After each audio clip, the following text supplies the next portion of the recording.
का ब्याह था। तो आपने सब रिश्तेदारों को बुलाया, अपने मित्र को भी बुलाया, विदेशी को।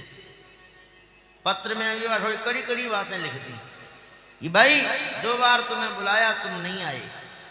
अब मेरी इकलौती ये बेटी है, अब इसका ब्याह है, अब की बार आना तो आ जाना, और नहीं आए तो हमारी तुम्हारी जय सिया राम।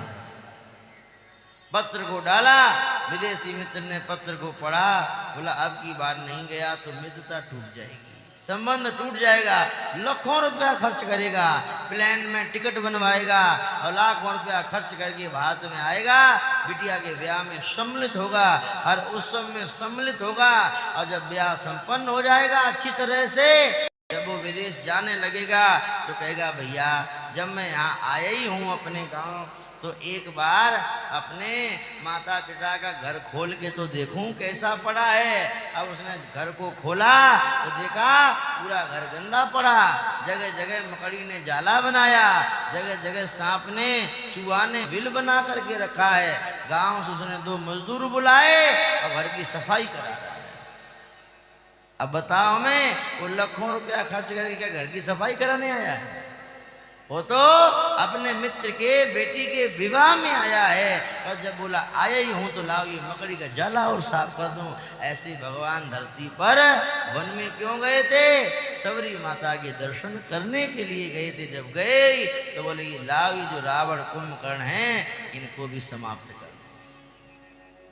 राम जी बोले हे वाल्मीकि जी, आप तो सब जानते हो मैं वन में क्यों आया हूँ, पिता का आज्ञा का पालन होगा, अब मुझे आपका दर्शन भी हुआ है।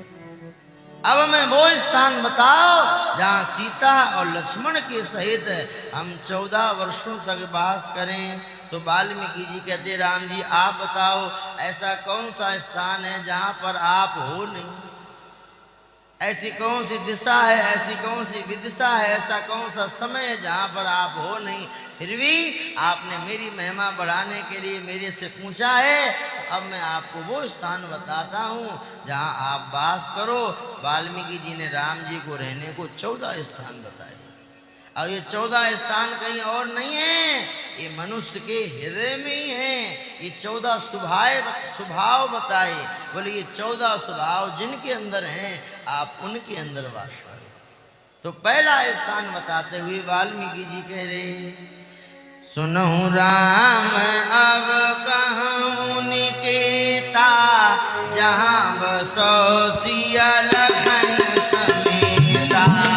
सुनहु राम अब कहूँ निकेता, जहाँ बसो सिया लखन समेता।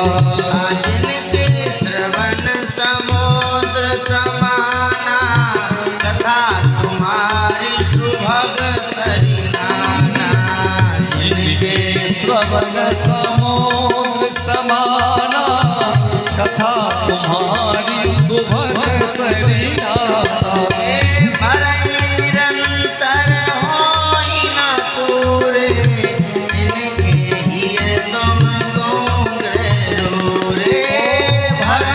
निरंतर होई न पूरे, इनके ही तुम